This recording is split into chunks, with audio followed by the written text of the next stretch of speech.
Selamat pagi anak didik kami semuanya. Selamat pagi, Pak. Ya, saya lihat kamu semuanya ceria. Ingatlah selalu pesan dari ibu, yaitu selalulah mencuci tangan, selalulah memakai masker, dan yang ketiga Menjaga jarak. ya, menjaga jarak. Dengan demikian kita akan terhindar dari COVID-19. Ya, sekarang kita melanjutkan materi pembelajaran kita. Tapi sebelum kita masuk kepada materi kita, marilah kita berdoa. Doa dipimpin anak kami, Ove Pak Pahan. Sebelum pelajaran kita dimulai, kita berdoa menurut agama masing-masing. Berdoa dimulai. Berdoa selesai. Ya. Anak didik kami, kita melanjutkan materi pembelajaran kita. Pada minggu yang lewat kita telah mempelajari mengenai interaksi sosial. Tentu kamu masih ingat, yaitu mengenai pengertian interaksi sosial. Ada kira-kira anak kami yang masih ingat tentang pengertian interaksi sosial? Ya, sekarang Interaksi sosial adalah hubungan sosial yang dinamis berupa hubungan individu yang satu dengan individu yang lain. ya, yang lain. Sedangkan interaksi sosial adalah hubungan antara orang dan orang antara kelompok atau juga hubungan antara orang dan orang dengan kelompok. Ya, tepuk tangan untuk kedua teman kamu.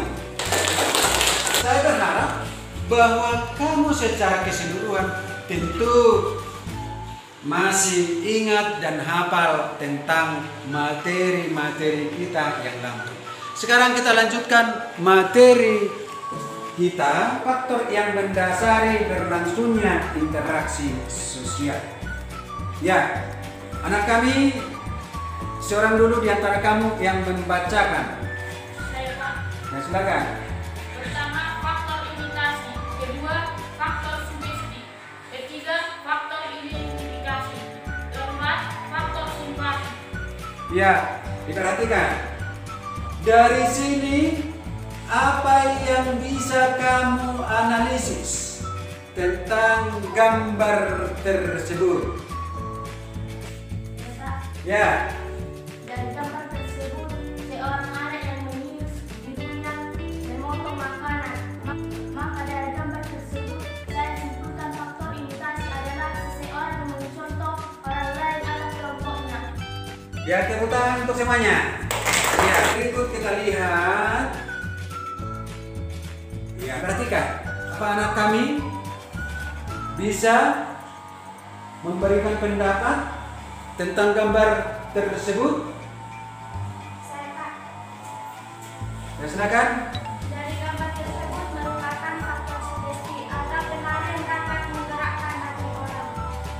Ya, terima kasih. Memang pendapat kamu sangat baik. Ya, bagaimana orang lain mempengaruhi atau menggerakkan? Misalnya seorang pasien yang sedang sakit, ya disugesti supaya bisa sehat. Apa pendapat kamu tentang itu? Dari gambar tersebut adalah merupakan faktor identifikasi atau kecenderungan atau keinginan dalam diri seseorang menjadi sama dengan orang lain, seperti seorang anak meniru pemain sepak bola. Ia akan terus melakukan kegiatan-kegiatan yang dilakukan oleh pemain sepak bola tersebut. Ya, tepuk tangan. Ya, dengan demikian itu. Bagaimana berapa misalnya seperti saya hobi nonton Marquez. Ya, saya bayangnya ya seperti itu kan. Seperti pada gambar tersebut. Oke, kita lanjutkan. Diperhatikan. Ada pendapat tentang itu? Ya, silakan. Dari gambar tersebut, kita bisa menemukan terjadinya interaksi adalah faktor simpati, yaitu seorang anak yang menolong anak yang sedang sakit. Ya, ada rasa, ada bagaimana kita seolah-olah terbuai terbawa kepada situasi yang dirasakan oleh teman kita, ya kan? Itu yang kita lihat pada saat kan seperti itu. Ya di mana sakit? Kan kita sepertinya kita ikut merasa sakit. Padahal kita hanya mendekatkan diri kita pada pribadi orang lain tersebut. Itulah memang faktor-faktor interaksi sosial. Itu ada yang bertanya? Saya Pak, jika saya ikut menangis karena orang tua teman saya meninggal, apakah itu termasuk interaksi sosial? Menurut pendapat kamu, itu gimana? Menurut pendapatmu dulu. Dari dalam faktor apakah dia? Ya. Faktor simpati. Berarti tentu kamu pernah merasakan faktor simpati dulu? Pernah kamu rasakan? Pernah. Demikian, itulah tadi jawabannya sama. Berarti adalah faktor simpati masuk ke dalam posisi faktor simpati. Jika kita ikut menangis, ada orang tua teman kita yang meninggal. Nah, ciri-ciri interaksi sosial itu dari tujuan pembelajaran kita, yaitu ciri-ciri interaksi sosial. Diperhatikan dulu gambar yang 3 ini. Ini adalah ciri-cirinya, ya kan? Nah, anak kami bisa memberikan analisis tentang ciri-ciri tersebut. Ya, silakan. Ciri interaksi sosial. 1. Jumlah pelakunya lebih dari seseorang, biasanya 2 atau lebih. 2. Berlangsungnya timbal balik. 3. Adanya komunikasi antar pelaku dengan menggunakan simbol-simbol yang disepakati. 4. Adanya suatu tujuan. Ya. Nah, bagaimana ini jumlah pelakunya lebih dari seorang? Ini kan lebih dari seorang. Lalu ada timbal balik. Ya kan? Sekarang kita dengar itu interaksi kayak ini. Hah? Jadi kita melakukan interaksi. Nah, dengan demikian bahwa kita melihat lagi mengenai aturan-aturan yang mengatur perilaku manusia dalam berinteraksi sosial. Ada aturan, yaitu aturannya apa?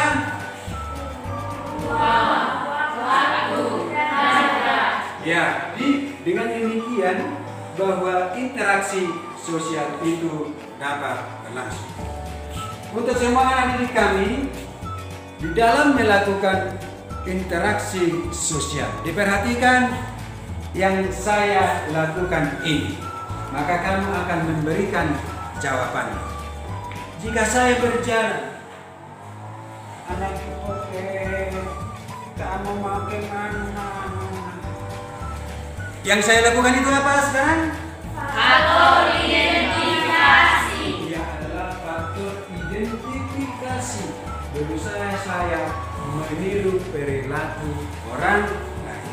Dengan demikian, di dalam interaksi sosial, faktor-faktor interaksi sosial, ciri-ciri interaksi sosial, aturan yang mengatur interaksi sosial, tentu itu bisa kita lakukan.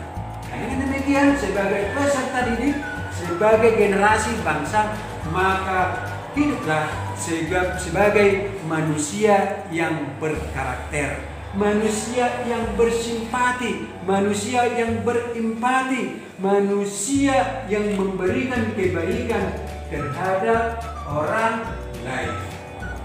Itulah pelajaran kita pada hari ini. Minggu depan kita akan melanjutkan pelajaran kita, yaitu proses-proses asosiatif dan disosiatif. Itu dibaca dan pelajaran kita telah berakhir. Untuk doa penutup kami sampaikan kepada anak kami Sarah. Untuk menutup pembelajaran kita, lebih baik kita berdoa. Berdoa menurut keyakinan masing-masing. Berdoa dimulai. Berdoa selesai.